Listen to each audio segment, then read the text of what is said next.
बिस्मिल्लाहिर्रहमानिर्रहीम। Welcome to conceptual nursing academy. आज के वीडियो लेक्चर में हम फंडामेंटल ऑफ नर्सिंग सब्जेक्ट का टॉपिक कॉन्सेप्ट ऑफ स्लीप के पार्ट 3 को पढ़ने वाले हैं। हमने पार्ट 1 में स्लीप पैटर्न यानी कि स्लीप साइकिल पढ़ा था। पार्ट 2 में हमने कुछ ऐसे डिसऑर्डर्स के बारे में पढ़ा था जो कि स्लीप से रिलेटेड होते हैं। आज का जो लेक्चर है वो भी हम स्लीप डिसऑर्डर्स के ही कंटिन्यू पे हम स्टार्ट करने वाले हैं। सबसे पहले मैं आपको जो हमने स्लीप डिसऑर्डर्स पढ़े थे उसका मैं आपको एक जनरल ओवरव्यू देती हूँ। हमारे पास जो है स्लीप से रिलेटेड डिसऑर्डर्स यानी कि स्लीप डिसऑर्डर्स को आइडेंटिफाई करना बहुत ज़्यादा मुश्किल होता है, क्योंकि स्लीप डिसऑर्डर्स में बेसिकली हमें पता नहीं होता कि ये जो हमारे पास जो स्लीप पैटर्न है 7 to 8 आवर्स में हमारे पास स्लीप के तकरीबन 3 से 4 साइकिल कंप्लीट होते हैं। एक साइकिल जो है उसमें हमारे पास दो फेजेस होते हैं। एक होती है NREM और एक है हमारे पास REM, यानी कि नॉन रैपिड आई मूवमेंट। उसके 4 स्टेजेस कंप्लीट होते हैं। देन हमारे पास रैपिड आई मूवमेंट। इसी तरह एक साइकिल कंप्लीट होता है।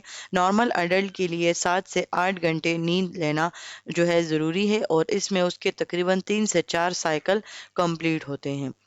अब स्लीपिंग डिसऑर्डर्स बेसिकली ये इसलिए मुश्किल होते हैं आइडेंटिफाई करना, क्योंकि हमने जो पार्ट 2 में जो फैक्टर्स पढ़े थे, जो रिस्क फैक्टर्स पढ़े थे जो कि स्लीप पैटर्न में डिस्टरबेंस करते हैं, तो स्लीप जो डिसऑर्डर्स होते हैं उनको आइडेंटिफिकेशन उनकी इसीलिए मुश्किल हो जाती है क्योंकि उसमें हमें पता नहीं चलता कि ये जो स्लीपिंग पैटर्न चेंज है या तो ये किसी फैक्टर की वजह से है और या ये बाकायदा तौर पर कोई अंडरलाइंग कंडीशंस है। वो अंडरलाइन कंडीशंस यानी कि वो स्लीप डिसऑर्डर फैक्टर्स तो हमने पढ़ लिए। स्लीप डिसऑर्डर्स के हमने 3 कैटेगरीज पढ़ी थी। एक थी हमारे पास डिसोमनियाज और एक थी पैरासोमनियाज और एक वो डिसऑर्डर्स जो कि किसी मेडिकल या साइकोलॉजिकल कंडीशन से रिलेटेड हैं। तो सबसे पहले जो हमने पार्ट 2 की कैटेगरीज पढ़ी थी यानी कि लास्ट में जो हमने कैटेगरीज पढ़ी उनमें हमारे पास नार्कोलेप्सी था, हाइपरसोमनिया था। तो ये तमाम चीज़ें यानी कि ये तमाम डिसऑर्डर्स डिसोमनियाज की कैटेगरीज में थे। डिसोमनियाज जब आपको फॉलिंग स्लीप में डिफ़िकल्टी होती है, डिस का मतलब होता है डिफ़िकल्ट होना। तो इसमें जो पेशेंट होता है जिनको डिसोमनियाज होते हैं वो या तो सही तरीके से सो नहीं पाते या अगर वो एक दफ़ा सो जाएं तो वो उठ नहीं पाते, यानी कि उनकी अवेकनिंग जो है वो जल्दी जल्दी भी होती है और कभी कभी वो प्रोलॉन्ग भी होती है, यानी कि उनका स्लीपिंग पैटर्न बिल्कुल जो है ना वो कॉम्प्लिकेट हो जाता है। तो आज हम इसी डिसोमनियाज की आखिरी कैटेगरी यानी कि इसकी जो सब कैटेगरी है वो पढ़ेंगे जो कि है स्लीप एपनिया। अब जिस पेशेंट को स्लीप एपनिया होता है यानी कि जिनको डिसोमनियाज में जो स्लीप एपनिया का सब कैटेगरी है वो होती है, तो अब वो क्या होती है कि स्लीप एपनिया इसमें वो जो पेशेंट हैं वो जो है ना नींद और सांस वो एक साथ नहीं ले सकता। अब बेसिकली क्या होती है कि इस तरह के जो पेशेंट होते हैं उनको ब्रीथिंग अटैक्स आते हैं, शॉर्ट ब्रीथिंग पॉजेज आती हैं, उनको उनको अटैक्स से आते हैं। अगर आप लोगों ने गौर किया हो तो इस तरह के जो पेशेंट होते हैं वो अगर जितनी भी डीप स्लीप में हो यानी कि वो अगर NREM के स्टेज 3 और स्टेज 4 में भी चले जाएं लेकिन वो डीप स्लीप से भी वो उठ जाते हैं। क्यों? क्योंकि उनकी सांस जो है वो बंद हो जाती है। इसको कहते हैं हम एमनिक एपिसोड या ब्रीथिंग पॉजेज हम इसको कहते हैं, ब्रीथिंग अटैक्स हम इनको कहते हैं। इसमें जो पेशेंट होता है वो हमारे पास सांस बंद होने की वजह से बार बार उठता है और उसका जो स्लीप पैटर्न है वो डिस्टर्ब होता रहता है। और ये जो स्लीप एपनिया है ये हमारे पास एक मेडिसिन स्पेशलिस्ट यानी कि हमारे पास ये एक स्पेशलिस्ट ही इसको एवालुएट कर सकता है। जैसे कि मैंने आपको पहले ही क्लियर कर दिया कि हम स्लीपिंग डिसऑर्डर्स को और स्लीपिंग पैटर्न एबनॉर्मलिटीज़ को यानी कि हम इन दोनों को डायरेक्टली नहीं कह सकते कि ये जो स्लीपिंग पैटर्न चेंज है या जो डिस्टर्ब है ये किसी डिजीज़ की वजह से है। नहीं, ये हम नहीं कर सकते क्योंकि हमें पता नहीं होता कि ये अंडरलाइंग कंडीशन की वजह से है या कोई एक्सटर्नल फैक्टर्स की वजह से। हमने जो फैक्टर्स पढ़े कि एज वाइज भी आ सकता है, इन्वायरमेंट से भी जो है ना वो चेंजेस आ सकती हैं, मेडिकेशन से भी जो है ना वो चेंजेस आ सकती हैं। या जो है ना हमारे पास एनवायरनमेंट की वजह से स्लीपिंग पैटर्न डिस्टर्ब हो सकता है। तो ये बेसिकली जो है ना ये जो स्लीपिंग डिसऑर्डर्स होते हैं, तो ये एक जो स्लीप मेडिसिन स्पेशलिस्ट होते हैं या जो एक्सपीरियंस्ड लोग होते हैं वही अच्छे तरीके से इसको इवॉल्वेट कर सकते हैं। स्लीप एपनिया जो है वो कुछ सिम्टम्स भी शो करती है, जैसे कि इसमें जो पेशेंट होता है वो ऊंची ऊंची खराटे लेता है, या जो है वो बार बार जो है वो उठता है, और इसके साथ साथ इसको हाइपरसोमनिया की सिम्टम्स भी स्टार्ट हो जाते हैं। यानी कि ये रात में भी सोया होता है, लेकिन ये मतलब इसकी आंख बार बार खुलती रहती है, इसकी नींद बार बार खराब होती रहती है, लेकिन ये फिर भी सोया हुआ होता है। यानी कि ये अपने नज़रिए में इसका अपना जो स्लीप साइकिल है वो स्टार्ट हुआ होता है, लेकिन इससे ब्रीथिंग पैटर्न चेंज होने की वजह से इसकी जो नींद होती है वो बार बार खराब होती है। इसके साथ साथ इसकी डे टाइम स्लीपीनेस भी ज़्यादा हो जाती है। और अब ये डिसोमनियास की जो है ना वो एग्जाम्पल है स्लीप एपनिया, तो इसमें जाहिर सी बात है कि इसमें उसको फॉलिंग स्लीप में भी डिफ़िकल्टीज होंगी। मॉर्निंग हेडेक्स इनकी जो है ना वो मोस्ट जो है ना वो कॉमन सिम्टम है। और जब इनकी जो स्लीप साइकिल बार बार डिस्टर्ब होगा, तो इन इसकी वजह से इनका जो रैपिड आई मूवमेंट का फेज़ है, जो स्लीपिंग का सेकंड फेज़ है, वो डिस्टर्ब होगा। और ये बात हमने पार्ट 1 में भी क्लियर की थी, और पार्ट 2 में भी हमने ये बात क्लियर की थी कि NREM यानी कि non rapid eye movement physiologically जो है एनर्जी को रिस्टोर करने में अहम किरदार अदा करता है, और REM यानी कि rapid eye movement brain functioning में इम्पॉर्टेंट रोल अदा करता है। तो इसके साथ साथ जब स्लीपिंग पैटर्न चेंज हो जाता है स्लीप एपनिया की वजह से, बार बार सांस बंद होती रहती है, तो इससे क्या होती है कि REM भी डिस्टर्ब हो जाता है, जिसकी वजह से मेमोरी प्रॉब्लम्स आ जाती हैं, cognitive problems, decision making skills में मसला आ जाता है, लर्निंग में मसला आ जाता है। तो ये तमाम चीज़ें जो हैं वो स्लीप एपनिया के साथ रिलेटेड हैं। अब स्लीप एपनिया की अगर हम फ्रीक्वेंसी की बात करें, तो इसके जो डायग्नोसिस है वो ज़्यादातर आदमी में होता है, यानी कि ज़्यादातर इसका जो शरह है वो मेल में है, और फीमेल में उन वोमेन को है जो कि पोस्ट मेनोपॉजल स्टेज पर होती हैं, जिसमें उनका जो मेंस्ट्रुएशन होती है, उनकी जो फर्टाइल एयर्स होते हैं वो एंड हो जाते हैं, वो मेनोपॉज में चली जाती है। तो ये जो स्लीप एपनिया डिसऑर्डर है, ये जो है ना उस उन वोमेन्स को भी जो है वो हो सकती हैं, और इसके साथ साथ ये चाइल्डहुड में भी हो सकती हैं। अब हमारे पास स्लीप एपनिया की 3 कॉमन टाइप्स हैं। अच्छा, ये जो टाइप्स होती हैं ये आप लोग हमेशा याद रखा करें। खैर, अगर आपको पेपर वाले दिन इनके डेफिनेशन याद भी ना हो, लेकिन सिर्फ आपको इतना याद हो कि स्लीप एपनिया की 3 टाइप्स होती हैं, तो ये बेसिकली आपके बहुत ज़्यादा इंपॉर्टेंट होता है। इसी के ज़रिए MCQs आता है कि कितनी टाइप्स स्लीप एपनिया की, और सेंट्रल एपनिया और ऑब्स्ट्रक्टिव एपनिया में क्या फ़र्क है। तो ये तमाम चीज़ें बहुत ज़्यादा ज़रूरी होती हैं। तो हम फर्स्ट टाइप की बात करते हैं, जो कि है ऑब्स्ट्रक्टिव एपनिया। इसमें क्या होती है, इसमें बेसिकली आपके रिस्पायरेटरी सिस्टम का कोई ना कोई पार्ट जो है वो ब्लॉक होता है, यानी कि पूरा रिस्पायरेटरी सिस्टम आपका स्पेशलाइज्ड है, जो जो आपको अच्छे तरीके से आपका गैशियस एक्सचेंज आपका सिस्टम के ज़रिए हो रहा है।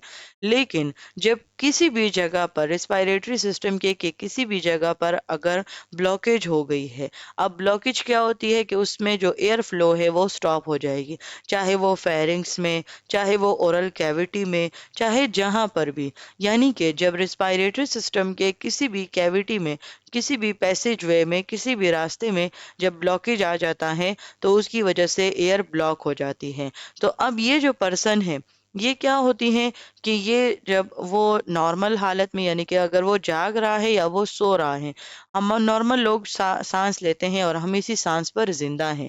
और जो ऑब्स्ट्रक्टिव एपनिया वाले भी होते हैं, तो वो भी अगर उनके पैसेज वेज के अंदर ब्लॉकेज भी है, लेकिन सांस तो वो नहीं छोड़ेंगे, सांस वो लेंगे, उनके चेस्ट मूवमेंट भी होगी, उनके एब्डोमिनल मसल्स की मूवमेंट भी होगी। तो ये जो मूवमेंट होती है ना, ये तब तक होती रहती है जब तक ये जो डायफ्राम है ये इतना स्ट्रांग ना हो जाए कि ये जो वो ऑब्स्ट्रक्शन है वो रिमूव हो जाए। यानी कि ऑब्स्ट्रक्टिव एपनिया में बेसिकली क्या होता है कि इसमें जो पेशेंट है वो सही तरीके से सो नहीं पाता, क्योंकि उसके पैसेज वेज में ऑब्स्ट्रक्शन होती है, और उसकी वजह से वो बार बार नींद से उठता है क्योंकि उसकी सांस बंद हो जाती है। जब एयर का फ्लो उसकी तरफ कम हो जाता है, लंग्स की तरफ कम हो जाता है, तो उसकी वजह से उसका ब्रीथिंग जो पैटर्न है वो इम्बैलेंस हो जाता है, इम्पेयर हो जाता है।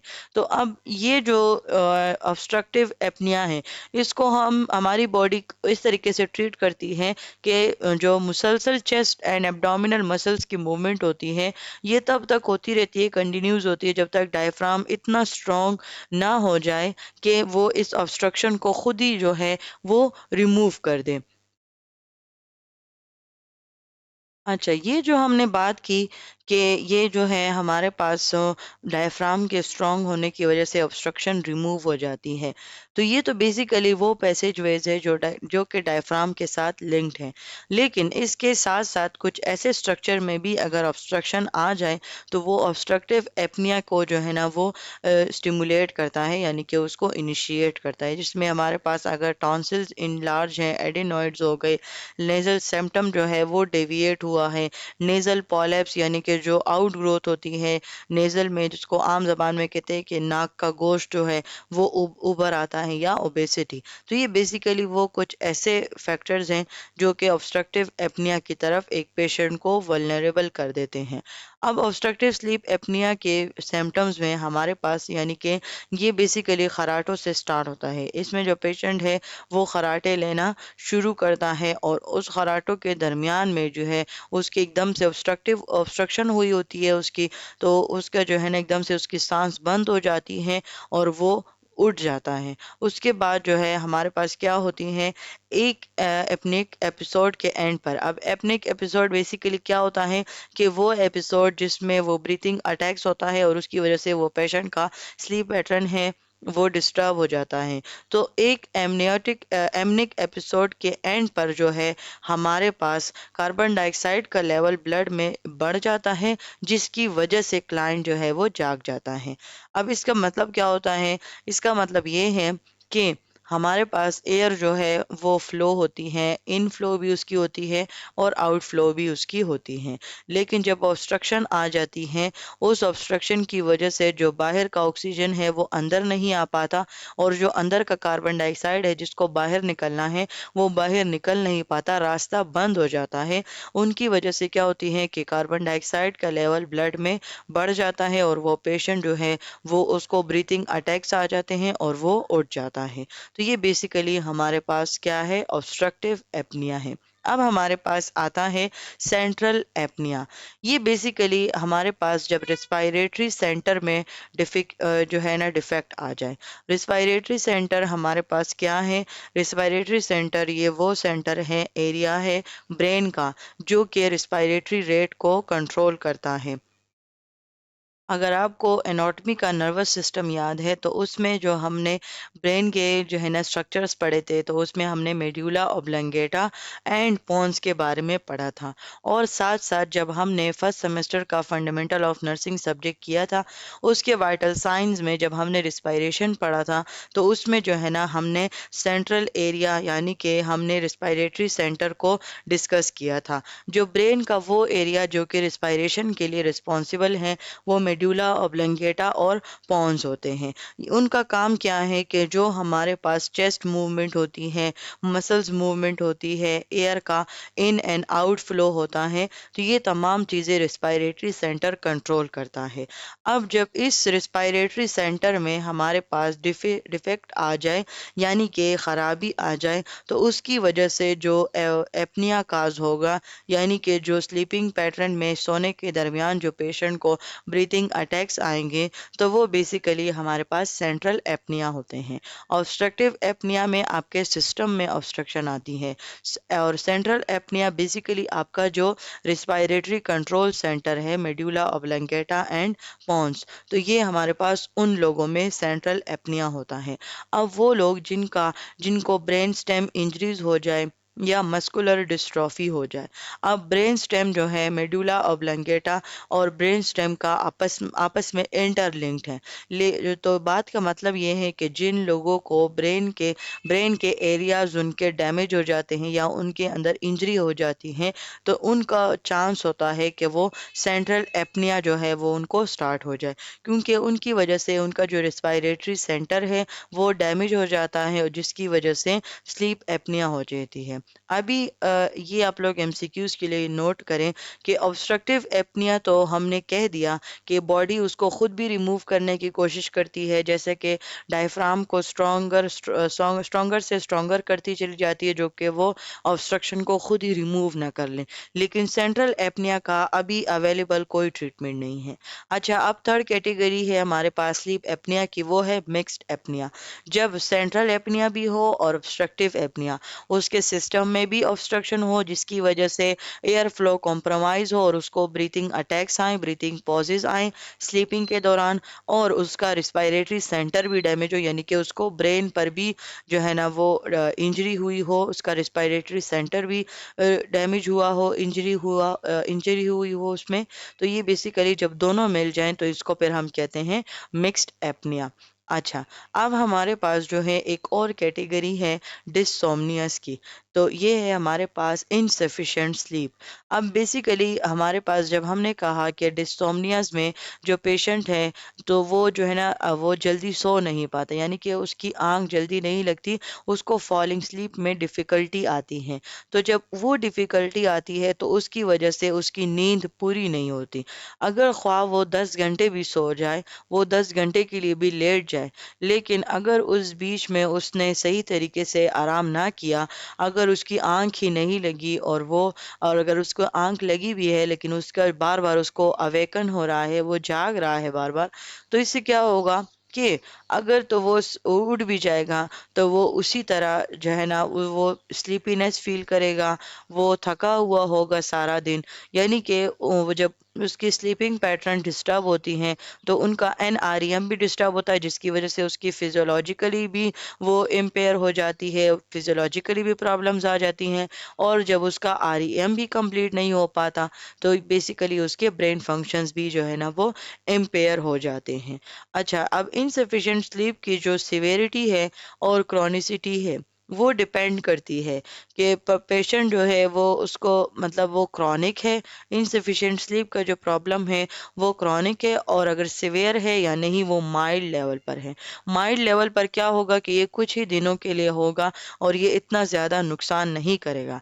लेकिन अगर सिवियर लेवल पर चला जाए तो ये बेसिकली हमारे पास बहुत ज़्यादा कॉम्प्लिकेट हो जाता है, जिसमें हमारे पास जो है उसके कंसंट्रेशन डेफिसिट्स भी डेवलप हो जाते हैं, उसके जो डिस्ट्रैक्टिबिलिटी होती है वो बहुत ज़्यादा बढ़ जाती है, वो थकावट बहुत ज़्यादा महसूस करता है, उसके जो मसल्स होते हैं वो आहिस्ता आहिस्ता से स्टिफ होने लगते हैं, उसकी बॉडी की थकावट बढ़ जाती है, डिप्लोपिया बढ़ जाता है। डिप्लोपिया बेसिकली कहते हैं कि जब आंखों के आगे, हम कहते हैं ना आंखों के आगे अंधेरा आ गया, या हम बाज़ दफ़ा हम कहते हैं कि आंखें जो है ना हमें ब्लर नज़र आ रहा है, तो ये बेसिकली हमारे पास डिप्लोपिया होता है। ड्राई माउथ या विजिलेंस हो गया, तो ये बेसिकली क्या होती है कि ये वो फैक्टर्स है, ये वो प्रॉब्लम्स हैं जो कि अगर तो इनसफिशिएंट स्लीप की क्रॉनिसिटी बढ़ जाती हैं तो ये हमारे पास ये तमाम प्रॉब्लम्स भी उसके साथ डेवलप हो जाते हैं।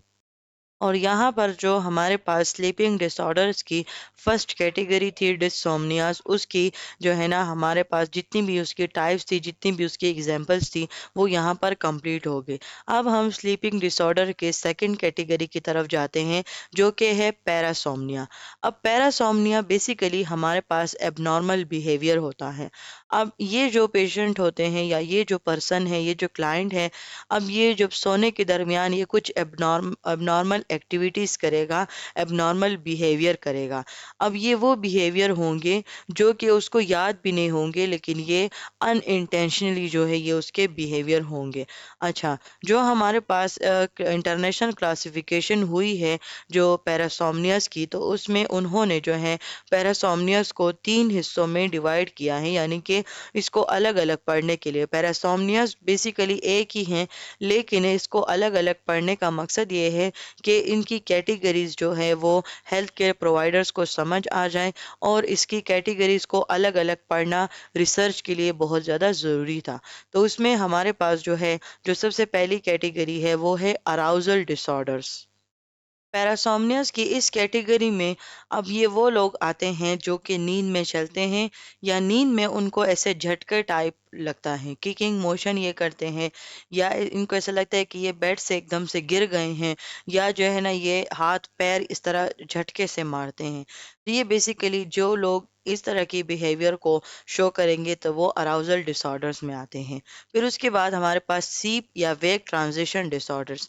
इसमें बेसिकली अब जो लोग नींद में बातें करते हैं तो वो बेसिकली पैरासोमनिया की सेकंड कैटेगरी में लाए करते हैं। अच्छा, फिर थर्ड कैटेगरी बेसिकली हमारे पास आरईएम स्लीप के साथ एसोसिएट है।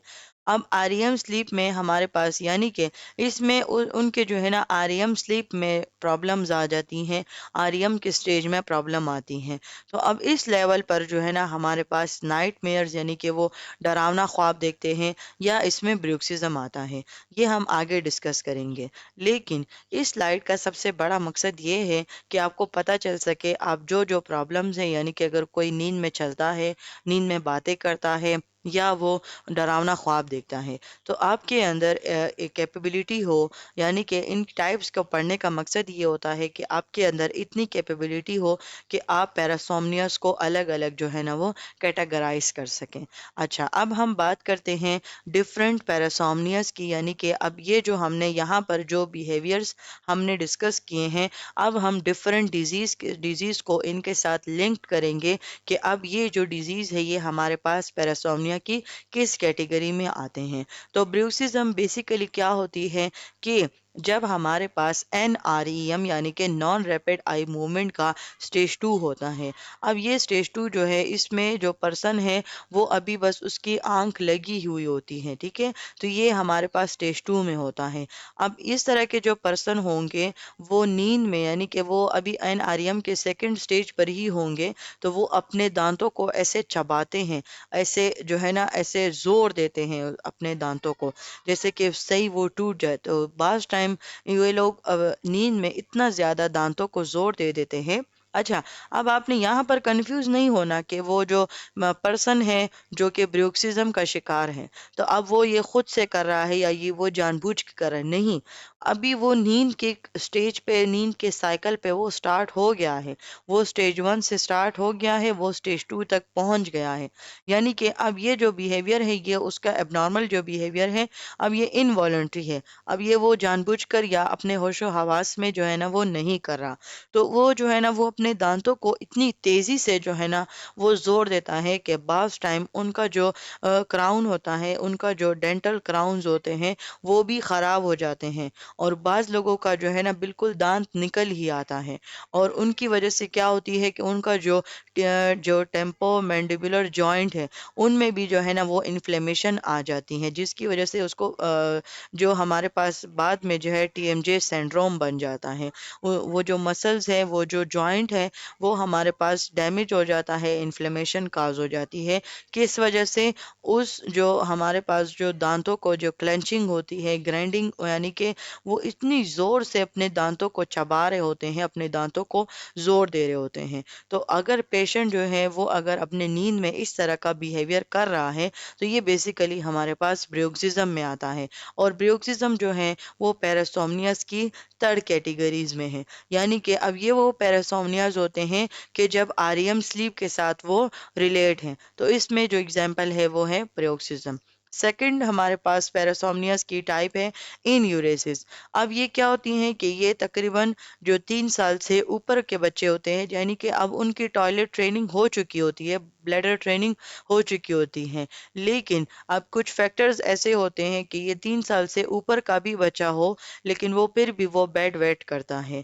अब ये जो इनयूरेसिस हैं ये हमारे पास इसमें जो मेल होते हैं वो ज़्यादा डोमिनेंट है एज कंपेयर टू फीमेल, और ये तकरीबन हमारे पास जब वो एक पर्सन, वो जो बच्चा है वो जब सो जाता है उसके तकरीबन 1-2 घंटे बाद ही जो है ना वो यूरिन पास कर लेता है।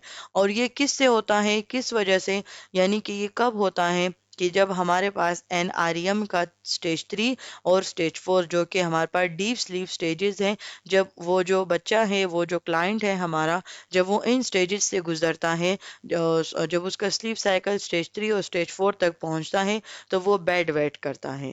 تو یہ بیسیکلی ہمارے پاس اس کا ایک ایب نارمل بیہیویئر ہے۔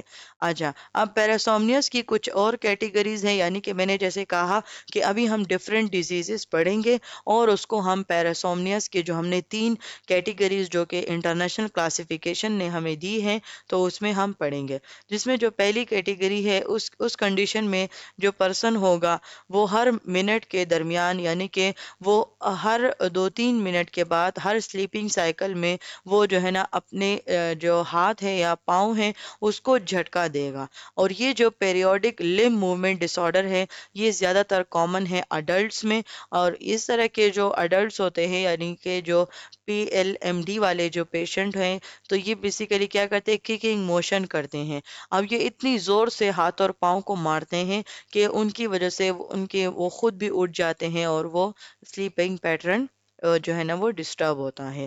تو فرسٹ کیٹیگری بھی جو ہے نا وہ ہمارے پاس کس چیز میں آ گئی، ہمارے پاس جو اراؤزل ڈس آرڈرز ہے تو یہ بیسیکلی اس میں ہمارے پاس آ گیا۔ اچھا، اب آتے ہیں سلیپ ٹاکنگ پہ۔ اب سلیپ ٹاکنگ جو ہے یہ ہمارے پاس پیراسومنیاس کی سیکنڈ کیٹیگری تھی، یعنی کہ سیپ یا ویک ٹرانزیشن ڈس آرڈر۔ اس کے درمیان کیا ہوتی ہے، جب NREM جو ہے نا ہمارے پاس NREM اور REM کے درمیان کا سٹیج آتا ہے، یعنی کہ ابھی NREM ختم نہیں ہوا ہے اور REM ابھی سٹارٹ ہونے والا ہے، تو اس میں جو پرسن ہے وہ بولتا ہے، وہ وہ کوئی بھی بات کہہ سکتا ہے، یعنی کہ ضروری نہیں ہے کہ وہ کوئی اسپیسیفک، کیونکہ اب وہ تو اس کے کنٹرول میں نہیں ہے، یہ تو اس کو ڈس آرڈر ہے، اس کی وجہ سے وہ بولتا ہے۔ بعض پیشنٹ ایسے ہوتے ہیں کہ وہ جو ہے نا بہت زیادہ صاف بولتے ہیں، بات صاف کرتے ہیں۔ بعض پیشنٹ جو ہے نا صرف لپسنگ کر رہے ہوتے ہیں، ساؤنڈ ہو رہی ہوتی ہے لیکن اس ساؤنڈ کی سمجھ نہیں آتی، تو یہ بیسیکلی سلیپ ٹاکنگ ہے۔ اچھا، اب وہ لوگ جو کہ سلیپ واکنگ کرتے ہیں تو یہ بھی جو ہے وہ ہمارے پاس اراؤزل ڈس آرڈرز میں آتے ہیں، یہ جو ہے ہمارے پاس، تو یہ اراؤزل ڈس آرڈرز میں آتے ہیں۔ اس میں وہ جو پرسن ہے وہ اس کو یاد بھی نہیں ہوتا کہ میں نے کیا کیا تھا، لیکن یہ ایپیسوڈک ہوتے ہیں، جب بھی وہ سوئے گا ہر 1-2 گھنٹے میں وہ اٹھ جاتا ہے اور وہ چلتا ہے۔ اب جو سلیپ واکنگ ہے یہ سب سے زیادہ رسکی ڈس آرڈر ہے، کیونکہ اس میں ڈینجر کا خطرہ بہت زیادہ بڑھ جاتا ہے۔ اب وہ جو سلیپ واکرز خود ہیں وہ تو اپنے نیند میں ہیں، وہ تو اپنے سلیپنگ سائیکل میں ہیں، ان کو تو نہیں پتا، لیکن اس دوران وہ کبھی سیڑھیوں پہ بھی چل جاتے ہیں، کبھی وہ گھر کے باہر چلے جاتے ہیں، روم کے باہر، یعنی کہ ان کو پتہ نہیں چلتا۔ تو سلیپ واکنگ جو ڈس آرڈر ہے اس میں ہم نے پیشنٹ کا بہت زیادہ جو ہے وہ خیال رکھنا پڑتا ہے۔ تو یہاں پر پیراسومنیاز بھی اینڈ ہوتے ہیں۔ اب ہم جو ہے نا سلیپنگ ڈس آرڈر کی تھرڈ کیٹیگری پڑھتے ہیں، یعنی کہ اس میں کسی میڈیکل کنڈیشنز کی وجہ سے ڈس آرڈرز ارائز ہوں گے۔ جو ہمارے پاس میڈیکل کنڈیشنز ہیں جس میں ڈپریشن ہے، الکوہولزم ہے یعنی کہ جو الکوہل لیتا ہے، تائرائڈ ڈس فنکشن یعنی کہ اس میں یا ہائپر تائرائڈزم ہو جاتی ہے یا ہائپو تائرائڈزم، پیپٹک السرز ہو جاتے ہیں، اور COPD ہو جاتی ہے، کرونک obstructive pulmonary disorder۔ تو یہ وہ ڈس آرڈرز ہیں جو کہ ہمارے پاس یہ جو ہے ہمارے پاس پرائمری ہوتے ہیں، اور ان کی سیکنڈری ڈس آرڈرز میں ہمارے پاس سلیپنگ ڈس آرڈرز ارائز ہو جاتے ہیں۔ اب ہم بات کرتے ہیں کہ ہم سلیپ کو پروموٹ کیسے کرتے ہیں، آیا وہ اپنے لیے ہو یا ہمارے پیشنٹس کے لیے ہو، ہمارے کلائنٹس کے لیے ہو، لیکن ہم سلیپ کو پروموٹ کیسے کر سکتے ہیں۔ تو سلیپ کو پروموٹ کرنے کا سب سے بہترین طریقہ یہ ہے کہ جو ہم نے کانسیپٹ آف سلیپ کا جو پارٹ 2 پڑھا ہے اس میں جو ہم نے فیکٹرز پڑھے ہیں، اب وہ فیکٹرز جس طرح کے ایج ہو گئے یا انڈوکرائن سسٹم کے جو چینجز آتے ہیں وہ جو ہمارے پاس سلیپنگ پیٹرن کو ڈسٹرب کرتے ہیں، تو اب یہ وہ فیکٹرز ہیں جن کو ہم چینج نہیں کر سکتے، لیکن اگر ان میں سے کچھ ایسے فیکٹرز جس کو ہم چینج کر سکتے ہیں تو ہم بیسیکلی ان پہ کام کرتے ہیں۔ جیسے کہ ہمارے پاس ایک فیکٹر تھا انوائرمنٹ، کہ اگر انوائرمنٹ جو ہے وہ اس उसमें ज़्यादा शोर है या वो बहुत ज़्यादा ब्राइट लाइट्स है, तो उसमें वो जो पेशेंट है वो नहीं सो पाता। तो अगर हम स्लीप को प्रमोट करना चाहते हैं अपने पेशेंट्स के लिए, तो हमें एक ऐसा इन्वायरमेंट उनके लिए क्रिएट करना पड़ेगा जो कि उसमें अंधेरा भी हो, वो खामोश भी हो, कंफर्टेबल भी हो, और अगर तो वो गर्मी है तो वो कूल हो, अगर वो सर्दी है तो वो गर्म हो। हमने जो है ना शोर को एक हद तक जो है ना वो कम करना है। जितने भी एक्स्ट्रानियस यानी कि जितने भी एक्स्ट्रा शोर हैं उसको हमने जो है ना वो हटा देना है। हमारे पास इसमें हमने कोई ऐसी मशीन्स नहीं यूज़ करनी जो कि हमारे पास वो शोर काज कर सके। इसके अलावा जो है हमारे पास म्यूज़िक हमने उनको कभी रिकमेंड नहीं करना। लेकिन अगर हमारे पास कुछ ऐसे लोग हैं जो कि म्यूज़िक पे आदी होते हैं, जो ट्रॉमेटिक पेशेंट्स होते हैं, उनके लिए फिर वो एक्सेप्शनल केस हम यूज़ कर सकते हैं, लेकिन म्यूज़िक बिल्कुल रिकमेंड ही नहीं है स्लीपिंग के लिए। इसके अलावा हम उनको एक अच्छे से मैट्रेस उनको प्रोवाइड कर सकते हैं, कंफर्टेबल पिलोज हम उनको प्रोवाइड कर सकते हैं। तो ये जब हम उनके लिए एक स्लीप कंड्यूसिंग एनवायरनमेंट हम जब क्रिएट करेंगे, तो उससे जो है ना हम अपने पेशेंट्स के लिए स्लीप प्रमोट कर सकते हैं।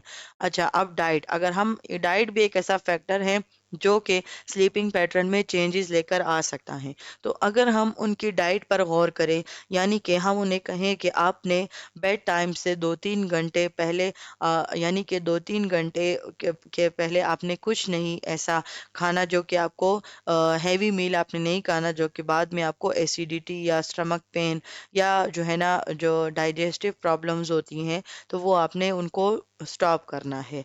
इसके अलावा अगर वो अपनी डाइट में उनके अल्कोहल और कैफीन कंटेनिंग फूड्स उनके शामिल हैं, चॉकलेट जो है, टी हो गई, कॉफ़ी हो गई, तो वो आपने कहना है कि आप अपने बेड टाइम से तकरीबन 4 घंटे पहले आपने इन सब चीज़ों को स्टॉप कर देना है, क्योंकि कैफीन जो है ये आपके बेसिकली स्लीपिंग पैटर्न में इंटरफेरेंस जो है वो काज करता है। इसके अलावा अगर बेड टाइम स्नैक नेसेसरी है, यानी कि कुछ लोगों की आदत होती है और डाइट में उनके शामिल होता है कि वो दूध पीते हैं या लाइट कार्बोहाइड्रेट्स जो है ना वो कंज्यूम करते हैं, तो आपने जो है ना वो उनको प्रोवाइड करना है।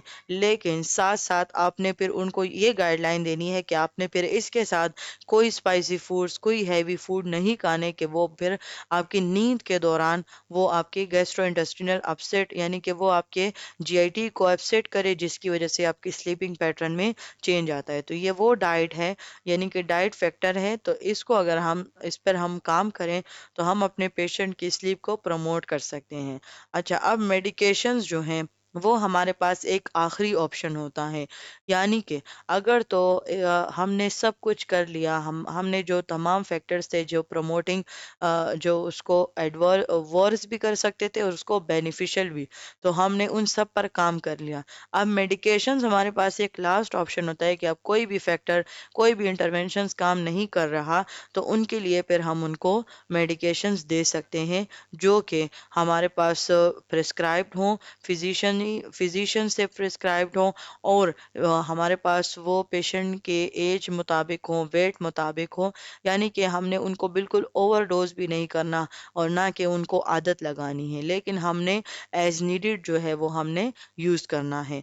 अगर तो पेशेंट को जो है ना पेन हो रहा है और पेन या जो है ना उसको मसल स्टिफनेस हो रही है, उसको मसल पेन है, तो वो बेसिकली क्या होती है, वो भी उसके स्लीपिंग पैटर्न में जो है ना वो डिस्टरबेंस करते हैं। तो अगर तो पेशेंट को पेन है तो हम उसको एनाल्जेसिक्स भी दे सकते हैं। तो ये तमाम चीज़ें, यानी कि ये तमाम मेडिकेशंस है जो कि हम स्लीप को प्रमोट करने के लिए हम कर सकते हैं।